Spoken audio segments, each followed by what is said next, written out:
I really started drawing when I was probably about 3 years old, and I really haven't stopped. Like I just kept Honing. flowing into it. And I think that like they speak of talent and somebody having talent, and for me, talent is just the ability to do something over and over and over and over and over and over and over again and not get tired of it.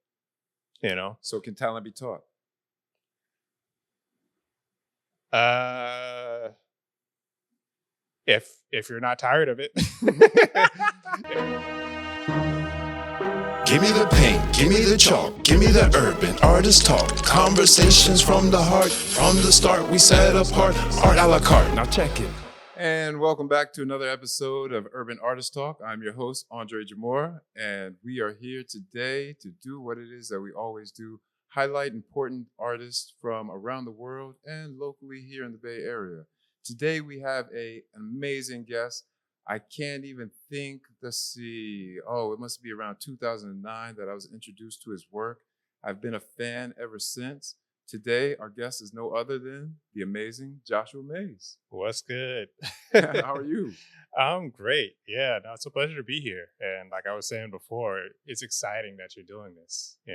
I love seeing artists coming together and understanding the power and value of their potential to broadcast themselves. Yeah, man, definitely. I feel like the artist's voice it's important.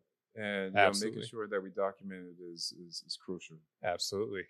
Yeah, so like I was saying, man, 2009, you did a mural in Washington, D.C. Oh, yeah. So my family resides in the D.C. area. I was born in Northern Virginia. So, I'm always in that area. But when I saw that mural in 2009, because coming from the DMV, I moved out of it because I was like, it's not an art town. It's not an art. They don't really, push a lot of public art. But when I saw that piece in 2009, I was just blown away. Yeah, no, it's fascinating that you bring that piece up. It really, I think, was my first solo project. Well, I worked alongside 4 other artists, but in terms of them giving me a section and reign to design it, like I lived in Philly for 8 years and worked with their mural arts program, and it's a heavily competitive situation trying to wait for them to give you a chance to give you your own mural. Oh, yeah. So I worked as an assistant in Philadelphia, and I was just like, let me just get out of here and figure out other things elsewhere. And a friend of mine, Pose, had peeps in the DC scene, and they had this big long ass wall in Edgewood and put us to work on it. So that's memories. Man, for that sure. was a great piece. And even as you speak about Philadelphia, more memories. I lived in Philadelphia probably about 7 years as well too. Worked with the Philadelphia Mural Arts program. Yeah. Had the same struggles. I would do my own independent mural projects, but I worked for the Big Picture program, which was like their after school program, working in schools because they were in all the schools. But I was just waiting for that moment, like, when do I get my shot at doing a big mural in Philadelphia? Sure. So many amazing artists, much talent that it was just kind of like, all right, so yeah, I know the struggle. But even with Philadelphia, outside of, waiting, I saw you put in some amazing work in Philadelphia as well too. For sure. How was your experience doing those murals in Philadelphia? I mean, when I first got to Philadelphia, and I have to give a shout out to Jane Golden and the Philadelphia Mural Arts program. Like, they do a great job of branding the Philadelphia Mural Arts program and getting Philadelphia natives to identify with the prolificness of the mural arts program. Like, I remember having conversations with random people in Philadelphia when I first got there, and it almost seems like they on cue knew whenever I brought up murals. They're like, "Oh, Philadelphia has more murals than any city in the country." They like you speaking to the bus driver. And They if know you're not talking about the Eagles, or talking about whatever murals. like they know. Oh yeah, you're a muralist. Well, Philadelphia has more, and it's just like, So I think, and just when it comes to an example of a program that um is managing its nature. It's managing position between, well, it's mostly public sector funding and just again branding itself and hiring people. Like if you go to Philadelphia and work as an artist, like it's such a impressive vortex Yeah. of energy, the Philadelphia Mural Arts, and even to this day, like I can reach out to them and I'm likely going to work with them a few more times before before my life is over. So yeah, like it's I like I said, I think what they've been doing and what Jane's been doing, and tremendous energy, that she's executed with that, Yeah, So, definitely. yeah. Shout out to the Philadelphia Mural Arts. Yeah, we've templated Yes. the Bay Area Mural Program after them, and just the amount of work and energy that I saw going into the anti-graffiti network, Yes. leading up to the Philadelphia Mural Arts Program. Like, it's just amazing to see public support, funding go into, the work that we do. It was actually the first place where I saw a Black muralist painting images of, Black people in a positive, inspiring light. And I was just blown away. Like, that's legal? Yeah. He Yeah. can do that? He's not, I see he had like, in my imagination, like 100 cans of paint. I'm like, he's not running from the police. That's not graffiti. Or he's actually up there legit doing this work. Yeah. I had 1,000,001 questions, but I knew I was inspired from that moment. Sure. And more than likely, he was with the Philadelphia Mural Arts. Because I was young when, my aunts live in Philadelphia, so I used to just go there for family reunions and things. Sure. But yeah, no, like even you mentioned the anti-graffiti network, and how that was sort of how early on how the Philadelphia Mural Arts branded themselves, and but they were smart enough to recognize that, that the tides were shifting, and now we are actually, like graffiti is actually seen as an art form, and bringing in graffiti artists to execute, projects is important because of the changing times. And I just have to give them a lot of props, man. And yeah, like you mentioning your understanding their template and taking cues from it. I think whenever I see somebody executing along the same lines, I'm like, please pay attention to the Philadelphia Mural Arts and what they are doing and the way they're branding themselves and the way they are just structuring and executing their projects, their educational programming. It's a fine example of it's a really great getting shit platform. done. I met so many amazing and talented artists. In hindsight, they were competition at the time, but at the same time built a great alliance just through iron sharpening iron. Shout out to Willis Nomo, rest in peace. He was, amazing. We were always competing for a lot of the same projects, but always had this revered respect for one another. And his work was just, hands down, just amazing. Yeah. It's funny because you brought him up, and I've been out of Philly and out of certain conversations, and I forgot he passed. And I was just like, oh yeah. Like that happens. I think you get old enough. And these things, you're just talking in the present and you forget certain things. Yeah, I was doing the same thing with Naima Patterson, shout out. She's over at the Philadelphia Mural Arts. And I brought his name up. She was like, I was just like, oh, that's right. So I did the same thing, and it happens. And shout out to getting old. Yeah, man. Or getting old enough to have the comings and goings and the memories of like such talent and being a witness. And like I just remember standing and having conversations with them in galleries or at projects, and yeah, it's that's one thing that I've been bringing up is how fast time is going, and if it seems like you spoke to somebody a month ago, it was actually a year ago, Yeah. and if it seems like you spoke to somebody a year ago, it was actually 5 years ago. Yeah. So anyway, Value shout out to every moment. yeah, for And sure. just, speaking on longevity and legacy, one thing that has always fascinated me about your work is the consistency. Like when you see a Joshua Mays piece, you know that is a Joshua Mays piece. So when you speak about branding, I feel like this is very important for an artist, in the plethora of artwork out there, AI imagery now, Sure. to be able to create a style and develop it and hone it to where like people instantly recognize it and identify it as this person.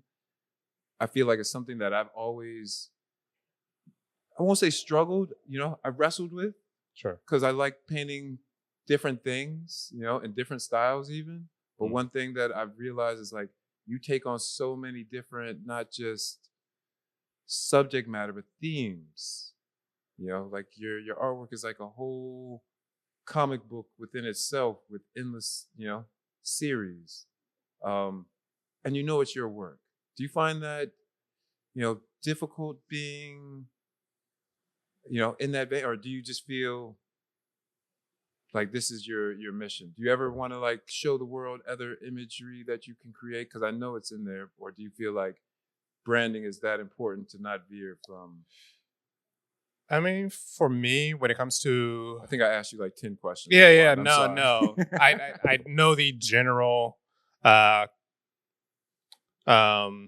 comment that you're making, and that is towards developing a style and attaching a brand to that style. And like I think that is, I brought this up as a unique aspect of being, an artist as a business person.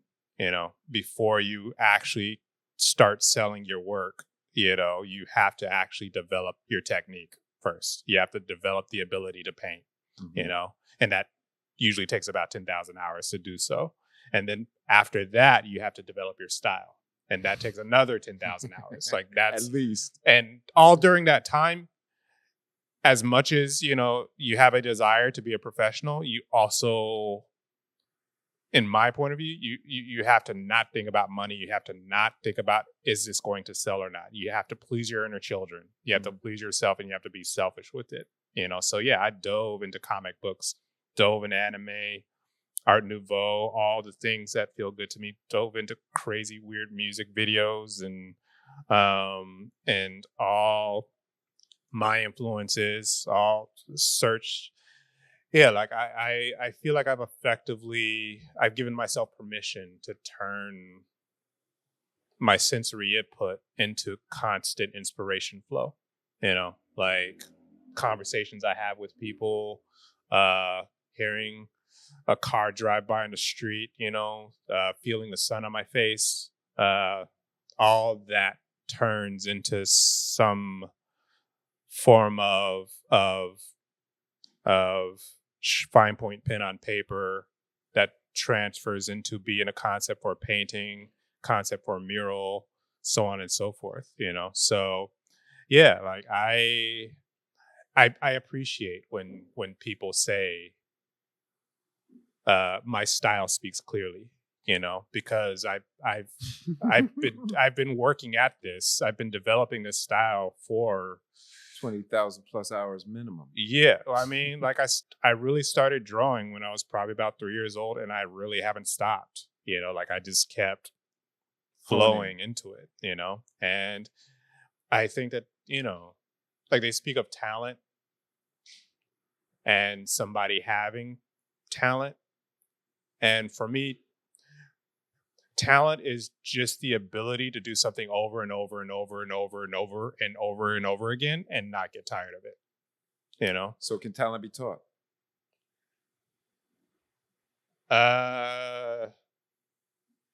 If you're not tired of it, if you don't grow exhausted of it, if eventually like, you'll get it. It really, yeah, like yeah, I think that student is going to be available if the lesson, you know, going against it. And I think you mentioned, like, I was listening to a bit of your talk before. uh if you are able to go and fail over and over again and realize that the through the failures is where you find important pieces of yourself, like as you're looking at other people's work, as you're being inspired. um I think there's a Picasso quote talking about, uh seeing somebody's work and trying to copy their work over and over and over again. And once you've failed, that's when you found your work. Hmm. That's when you found your style. And I think that is it. That is key. To tune yourself into, yeah, when you're early on and you're proposing the idea of being an artist, being somebody who draws, who makes drawings, who makes paintings. You're looking at other people's drawings and paintings, but ultimately, yeah, like just like I mentioned before, I'm still absorbing information, but it's less.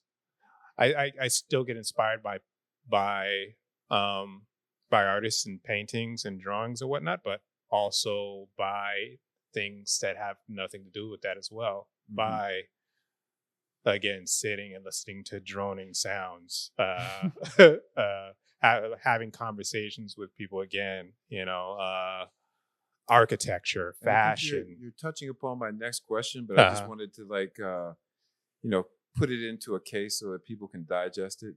I had read in the Oaklandish or heard in the Oaklandish interview 2 years ago, you said your brain is like a visionary engine. yeah, Can you elaborate on that? And I feel like you were pretty much just kind of, sure. discussing that, but elaborate on that visionary engine of your brain. Yeah, I think it's as I'm describing it, like realizing,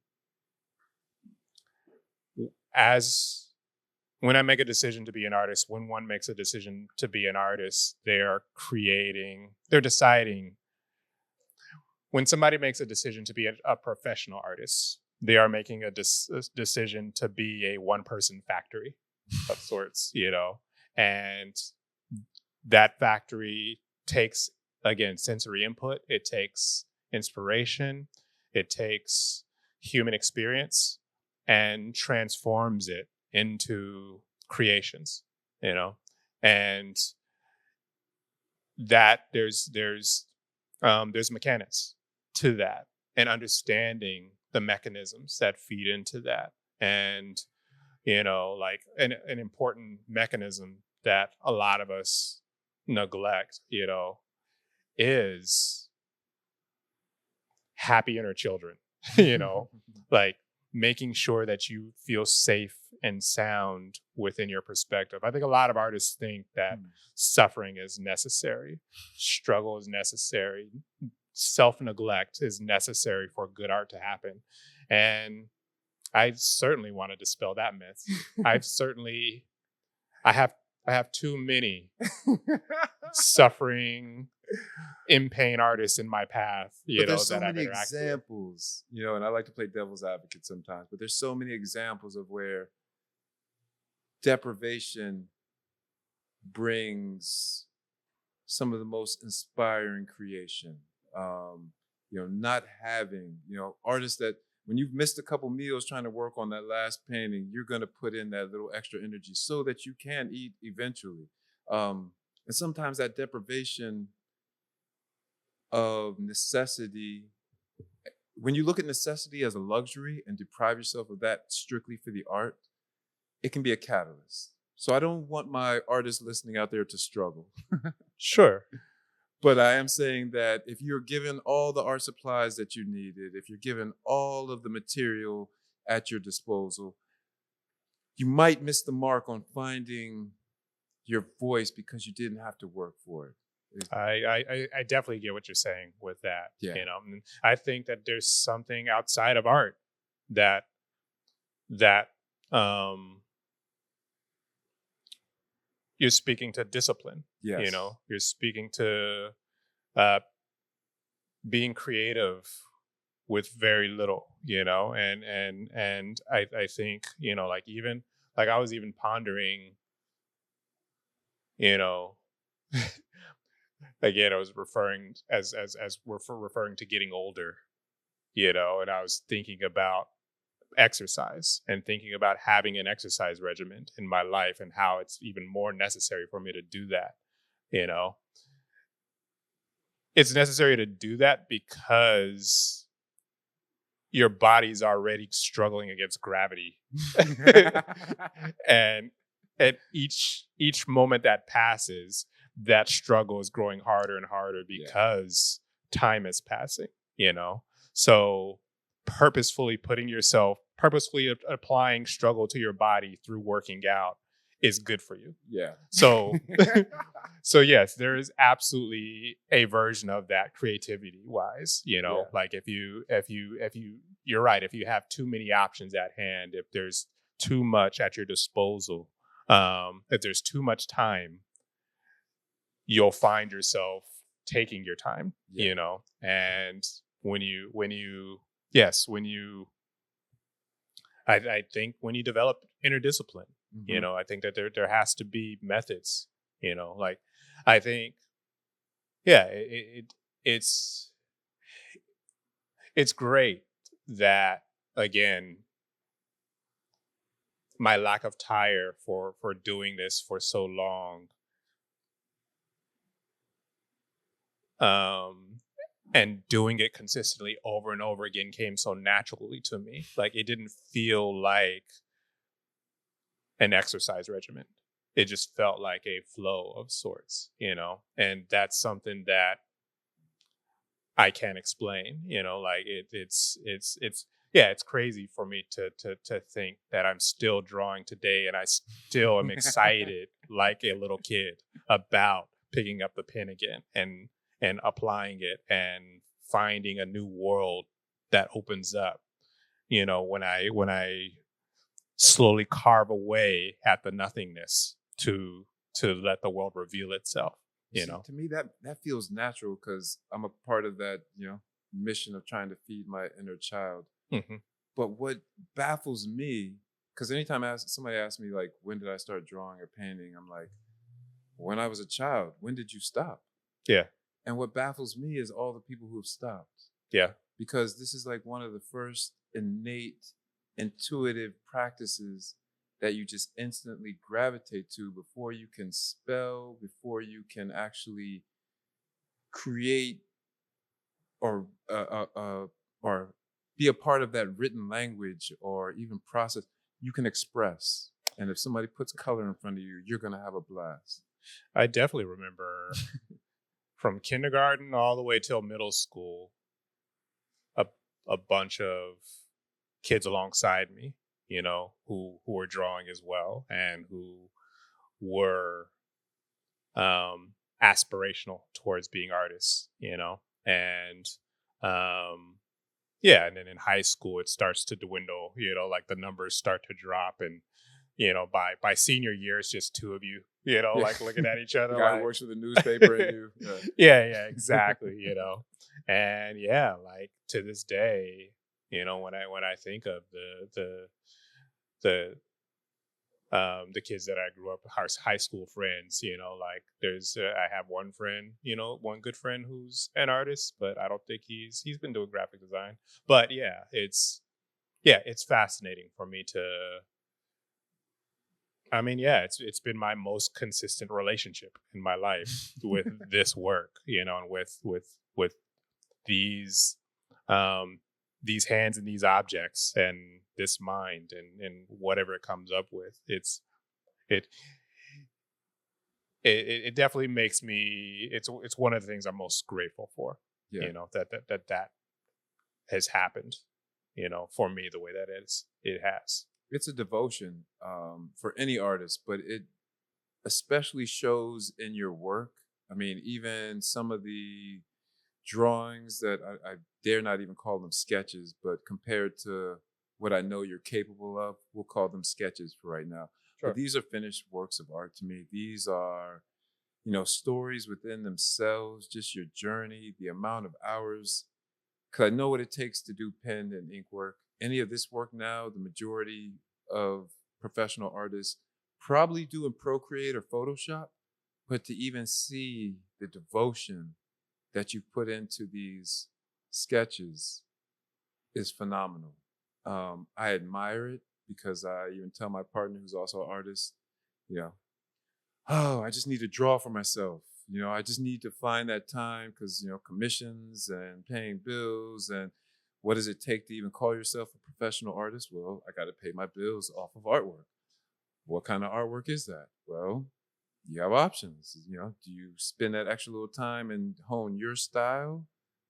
Or do you find what is going to satisfy, the general public and work towards that? With your style, I see that you found that happy place of, fantasy, mystery, comic book, illustrations, but then something, most importantly, something that resonates and speaks to you. Yes. So yeah, tell us a little bit about the drawings that you brought into that. I mean,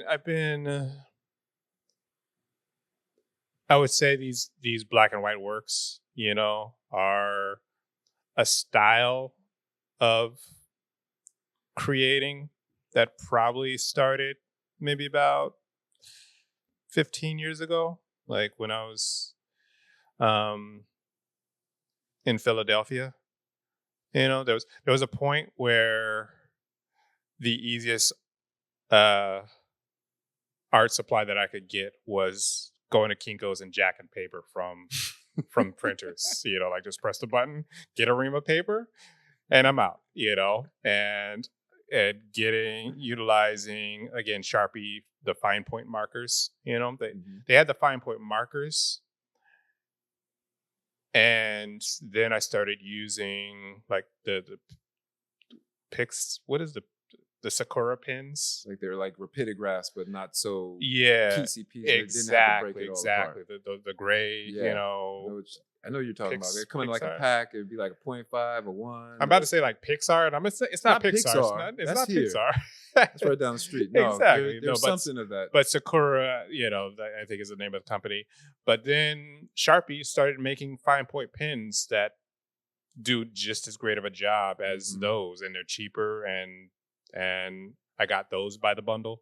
And yeah, like I just, when you say bundle, how many markers and pens are we talking about? I mean, like I I have packs of markers and pens that I haven't opened yet. I'm just picturing up years boxes and boxes. I was just like, it probably is like just 10 packs of. If I had to go and see my backlog, it's like 10 packs of fine point pins. That's not crazy. It's not crazy. That's human professional artists.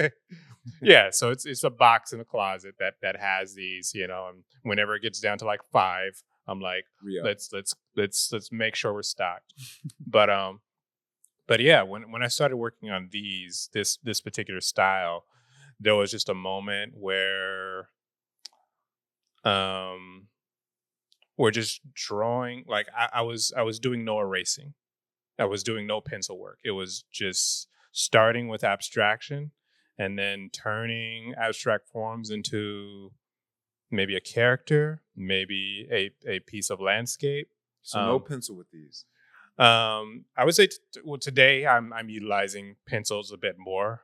So I'm getting blown up on my phone. Sorry about that. But when I first started doing this style, which ultimately is, I feel like this style is sort of the wallpaper of all my style now. Of all my paintings have this sort of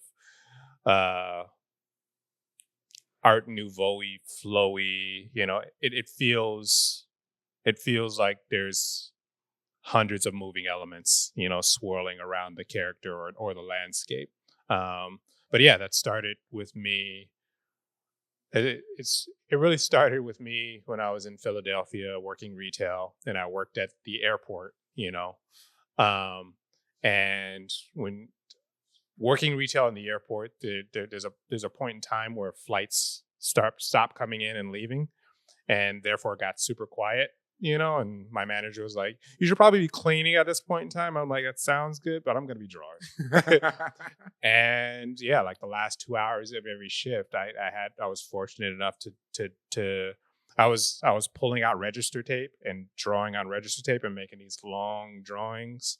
Sweet. But I also had these as well, and yeah, Are that's these from Philadelphia or are these more recent? no, these are very recent, Okay, comparatively alright. speaking. But I would say most of the stuff that I made when I was in Philadelphia has probably been sold. Okay. Um, You know what's funny? I originally thought you were from Philadelphia because that's where I was introduced to, the largest body of your work. yeah, So I was like, oh yeah, he's from Philadelphia. They were like, no. yeah. No, I don't know if you were talking to Ashara or talking to anybody else here who I met in Denver, but yes, Yeah. started in Denver, moved to Philly in 2002, and again 8 years in Philly, and then was nomadic for a 5-6 year period, and then landed here, like over 15 years ago. One day I'll sit down and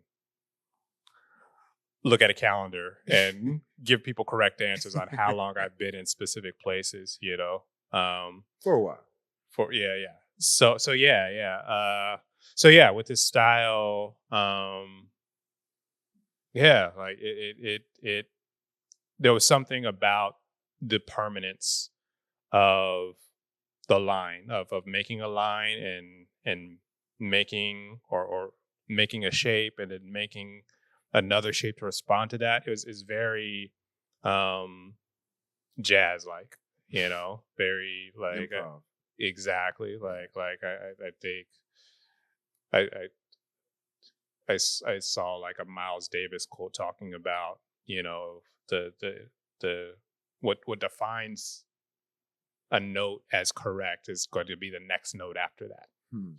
and the next note beyond that, and the flow of notes. And I think that was the flow that comes from drawing and having to stick with that decision, and you can't take it back. It just is well, it becomes a wild ride for me. It becomes as much of an adventure to see what comes from it. Um, and it also is like a reaffirmation of my trust in myself Hmm. that feels really healthy for me. Very, very therapeutic, when I started doing this and doing this over and over again, and then posting them to my Facebook page at the time.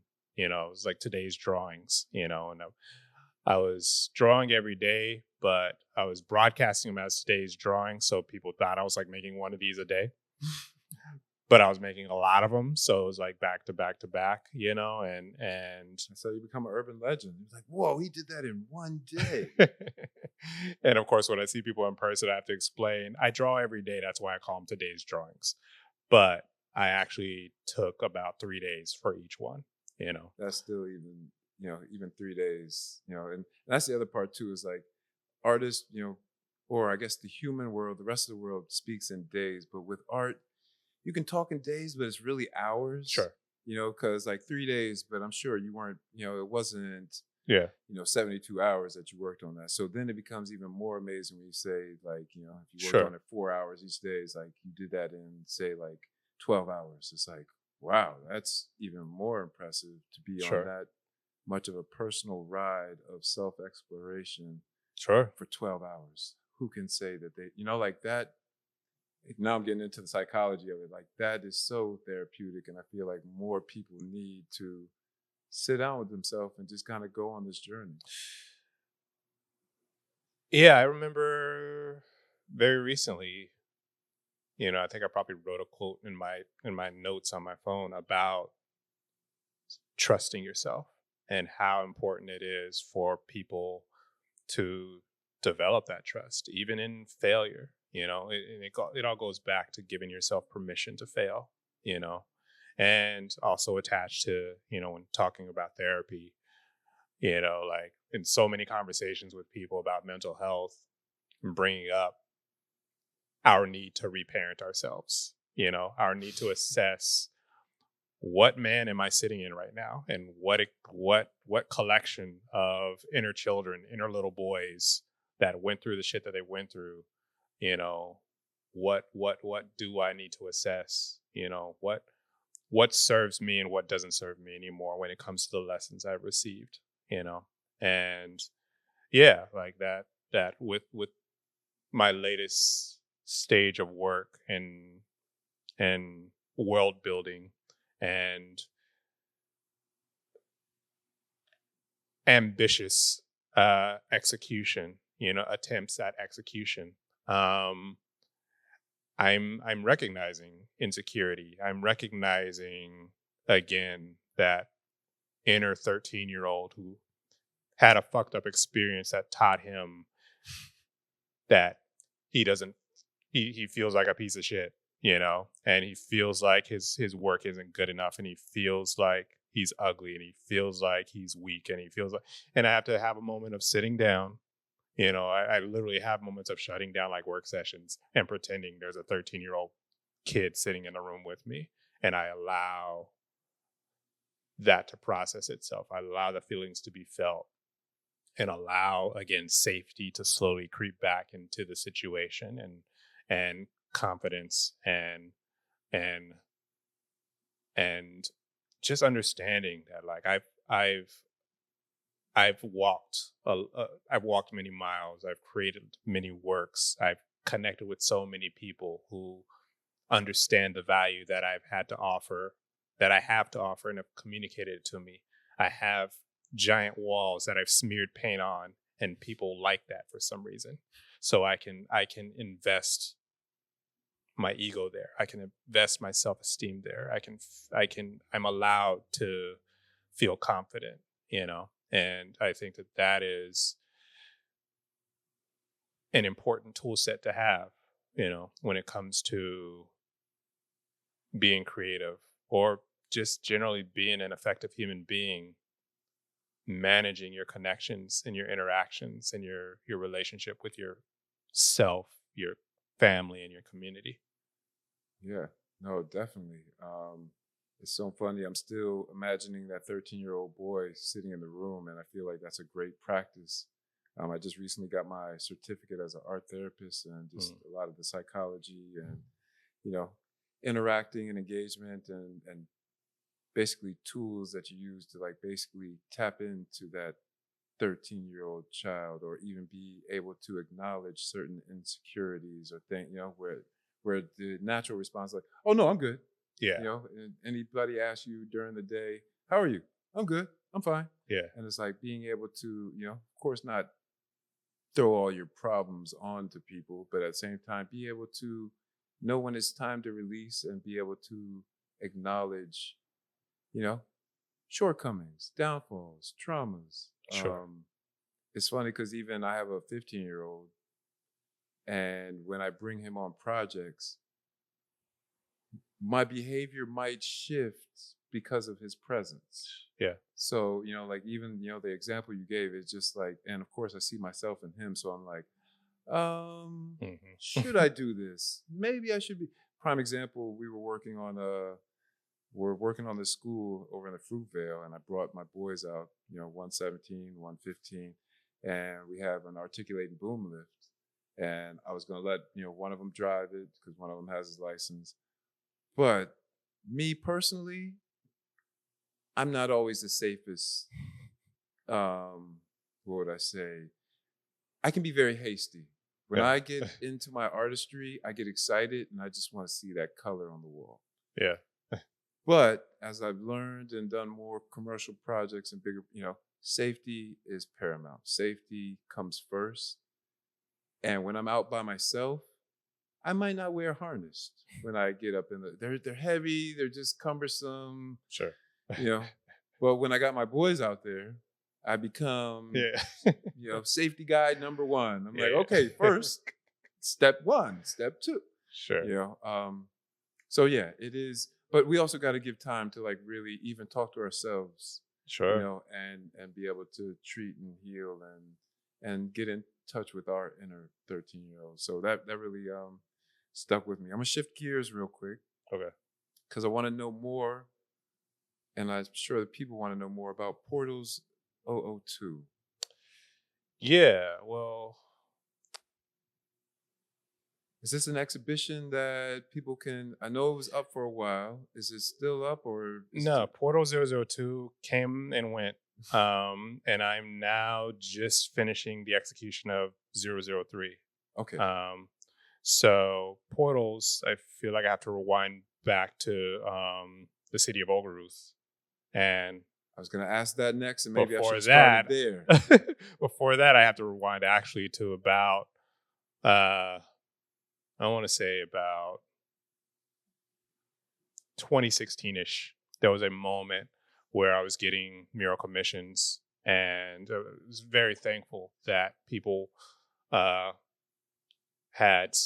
were responding positively to my style and giving me projects, giving me walls, and saying, "Come and do whatever you want," And it's just like, cool, They give me a loose description of what's happening with the space, and then ask me to pass them, I usually point them to my social media, and they're like, this piece, these styles, I love these, and if you can execute something, you know, yeah. But there was something in me wanting to get away from client-based work because I felt a calling from my imagery, from the other side. I felt like there's a level of weirdness that I wanted to get into that I couldn't quite do with client-based work.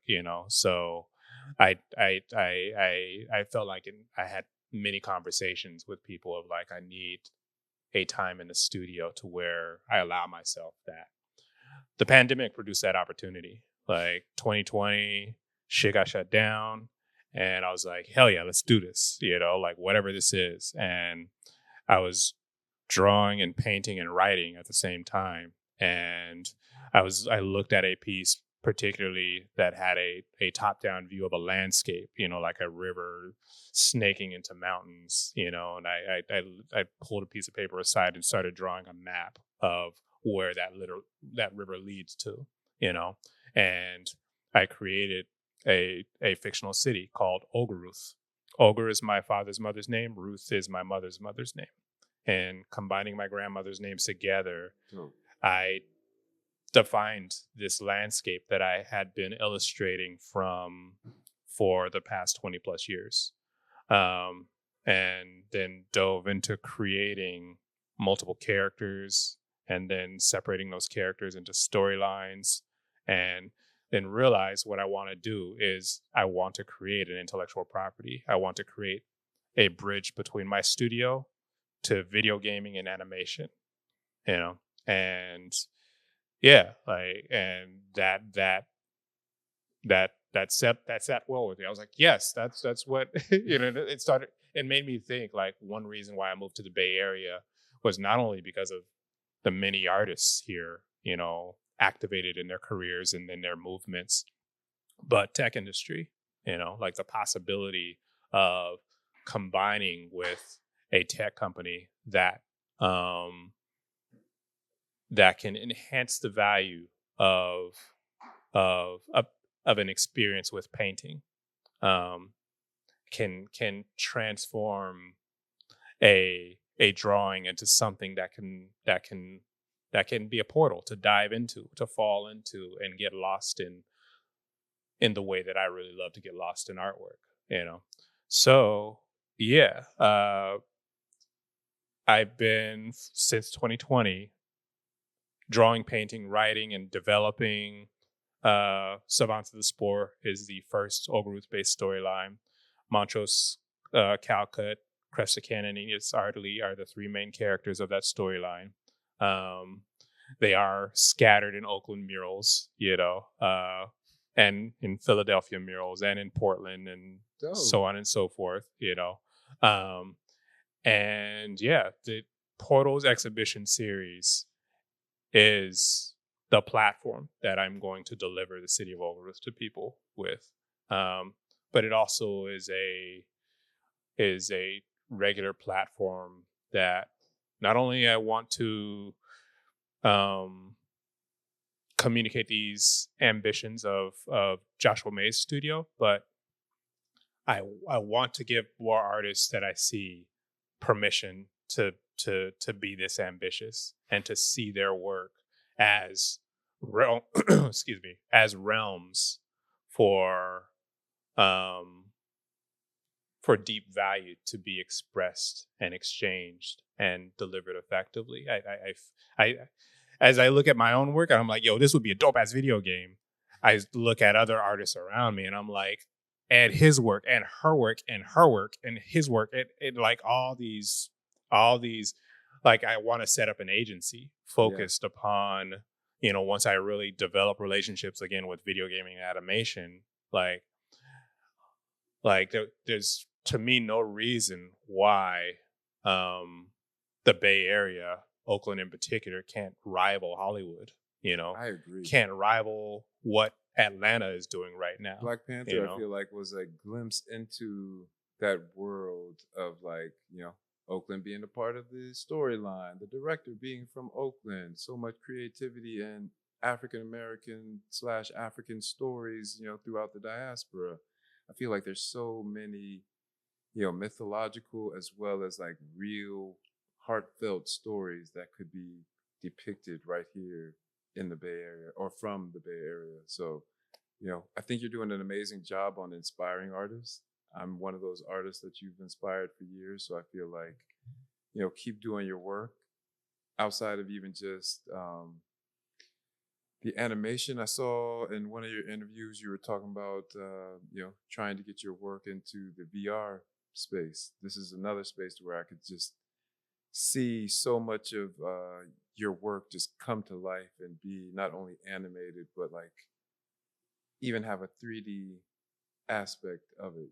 Have you done any VR work, and where can we find that? I mean, I've done augmented reality. I haven't done VR just yet. I created an augmented reality mural in Philadelphia, a collaboration with King Britt and the Philadelphia Mural Arts. You can look that up. It's titled... Shout out King Britt. I remember that piece. Yeah, it's titled Dreams, Diaspora, Destiny.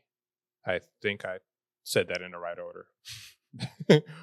One is past, one is present, one is future. So I think that's it. Dreams, Diaspora, Destiny. And yeah, it was super fun, to come up with that, and to the educational program and that we delivered it with the Mural Arts. And like the more I can collaborate with masters of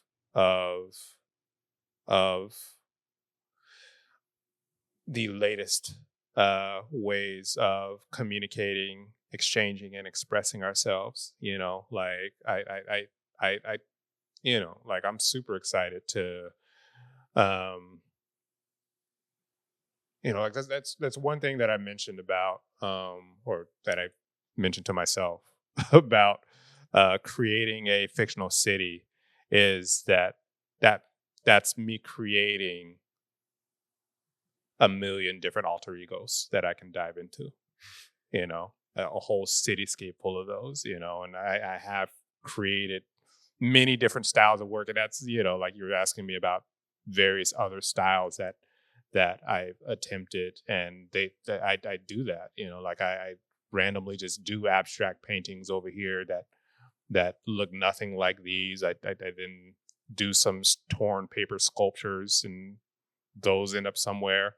I make music, I make weird, crazy films, and now I can actually come up with actual personalities and give them names and have them live in one of the 31 districts in the city of Ogaruth, and now I can actually take those 10 explorations over here and turn them into prompts and make an AI algorithm that consistently produces artwork, that is a totally new personality that is existing in this landscape that I collaborate with every now and then. I love the idea of doing that multiple times over and creating a total. Yeah, I love the idea of being a walking cultural landscape. you Yeah, know, no, that's why I asked about the VR, and that's why I got to introduce you to my son. He's at Howard University right now, but he built a virtual reality mural tour so for us to where people that aren't in the Bay or don't want to walk the mile to visit the murals physically can go online, and it's basically designed like downtown Oakland. You can walk and see, through the VR space and see the murals. They've all been photographed and inserted on buildings that look similar to the sure, ones downtown. He's working on a 2.0 to where it looks more like Oakland. Right now, the first one just kind of feels like a city. sure. But yeah, I would love to see or even be able to travel through one of these portals and, just be immersed in some of your artwork. So Portal 003 is, like the Portal 001 and 002 were me uh, connecting with people who have a space, and I basically uh, created an installation that is a layering of drawings, paintings, to really again immerse people in an Ogaruthian backdrop. With 003, instead of inviting people into a space, I decided to actually, well, I have a story of random spores from the city of Ogaruth, from that universe, have come over into this universe, and they have scattered, and there's problematic repercussions to that. So I need help from Oaklanders in searching for these spores, these rogue spores that have scattered throughout downtown Oakland. So yes, I painted utility boxes, a series of utility boxes. Each of them have uh, an Ogaruthian specimen painted on the side of them, and you're being guided through this search via Montrose Calcutt, who's, like I said, one of the main characters of Savant of the Spore. But yeah, with that search for Ogaruthian specimens, you are going to be entered to win. I'm creating another collection with Oaklandish, and about to drop that in October. Where I just met with Angela at Oaklandish yesterday, and I like the idea of gamifying my public pieces in this way. And yeah, so when you go out and you take a photograph of all the Ogaruthian specimens, which is just 3 utility boxes, you're instantly entered into this contest, and we got to decide how many winners there's going to be.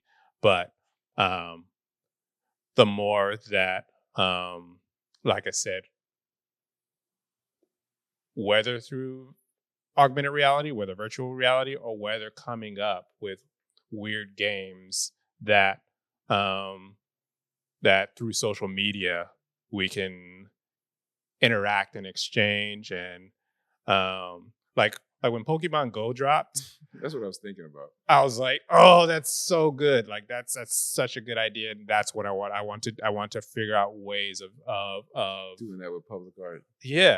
like I said, of gamifying these interactions and making immersion into the world, making identifying and finding community just a fun thing to do when it comes to drawing and painting. So that really was when my work was calling me, when the imagery was calling me. It was like, let's set up a landscape where the storytelling becomes that much more interactive, and where people really see themselves and really want to become a character in this landscape, and that just again pleases my inner children so much to come up with these ideas and execute on them however I can. So, speaking of your inner children, how do your inner children feel about the evolution of AI, more specifically AI art, as an artist yourself? Do you feel like it's helpful, a hindrance, competitive? How do you feel about AI art? I love it. I mean, I'm a serial optimist, like Nice. I think whenever I talk to people about technology and technological development, there's just I'm always tuned into opportunities, Mhm. and I think when it comes to um artificial intelligence and what people are uneasy about. Um, it's fascinating because the same thing that people were uneasy about with artificial intelligence, they were uneasy about with natural intelligence. Like I remember people talking about, another artist stealing their style on social media Mhm. and Mhm. trying to call somebody out. And I'm like, you can't own a style. Like if you decided that we're going to create this landscape where nobody can copy each other's styles, nobody can be inspired by somebody else, then nothing's going to happen. Yeah. Nobody's going to go through the process of, what we referred to before, of pushing into uh, uh, a collection of possibilities to find themselves, through Well, trial and error. when you think about it on a very simplistic level, no style is dope unless thousands of people want to mock it or emulate it. Exactly. So for me, I think like for me, AI arrived right on time because I had a moment when I was writing Savants of the Spore. Like I sat down and I was just like, how the fuck am I gonna animate, two two seasons of 12 episodes a season, 24 episodes. What the hell, And I actually sat and I Googled how much does it cost to animate this. It $1 billion. the number was $10 million. And I'm like, okay, I'm raising $10 million for this. And then AI came around. I'm like, holy shit, that cost is gonna drop way down, I can buy And this app for 60. yes, I'm going to be able to. Yeah, so I think when it comes to, like, yes, animation studios are going to lay off a bunch of artists, but I think before that, a bunch of artists are going to leave animation studios because they were working their fucking asses off, Yeah. to try to be able to fund their own personal projects. And now they're like, oh, I don't need to do that anymore. I can actually use my talents and dive into My own personal work. my own personal work and get aided with artificial intelligence and create an AI model that executes for me. So from my point of view, I think it's sort of the same as, again, when the camera was developed, and the role of the painter suddenly shifted, like the painter was the photographer for a Years. long, for centuries, Yeah. and they weren't that anymore. And art changed. Art and expression changed. What a painting was shifted into what we are in today. Mhm. Like that's not trying to be a photograph. It's not trying to be a photograph of physical reality. Yeah. It's a marker in time. And it's so anyway. I love that I don't know what next year is going to look like because I love that I know even less about what 5 years is going to look like. And I know, like, I can't even talk about what 10 years is going to look like, because of innovation and how fast it's happening and how, again, like my inner 8-year-old who used to look at my dad's science magazines and see like a flying car and see like a television being held in the palm of a hand and seeing the Saturn whatever is absolutely indulging in the reality that we are. I think I'll just say I'm so grateful to be sitting within today. Yeah. And we're going to have to, unfortunately, bring you back at a later date because we're out of film. But this has been another episode of Urban Artist Talk, and we got to have Joshua Mays back. Thank you so much for joining us. It's been a pleasure. Man, we got so much more to talk about, bro. So much more to talk about. Yeah, we didn't even touch on like art and the business aspect of it. Because I'm always so fascinated and wanted to start here before we started getting into the business aspect of it. But that's part two. Portals 2. Here on Urban Artist Talk. Give me the paint, give me the chalk, give me the Urban Artist Talk. Give me the paint, give me the chalk, give me the Urban Artist Talk.